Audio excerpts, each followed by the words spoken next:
గత ప్రభుత్వం చేసినటువంటి అధికారం ఉండి ఉద్యమకారులకు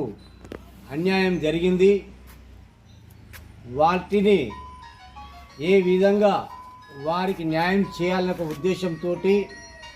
ఈనాడు కాంగ్రెస్ ప్రభుత్వం ఏర్పాటు చేసినటువంటి మేనిఫెస్టోలో 250 గజాల భూమి మరి వారికి ఉద్యమకారులకు న్యాయం చేసే విధంగా ఆ రోజు ప్రకటన జరిగింది. ఆ ప్రకటన ఈనాడు తెలంగాణ మలిదశ ఉద్యమంలో భాగస్వాములైనటువంటి సూర్యాపేట నుండి ఈ కార్యక్రమం మొదలుపెట్టినటువంటి రాష్ట్ర అధ్యక్షుడు మన సామ అంజిరెడ్డి గారికి మేము సహకరించి మళ్ళీ ఈ ఉద్యమాన్ని బలోపేతం కోసానికి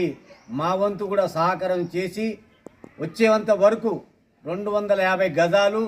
మరి ఉద్యమకారుడికి పింఛను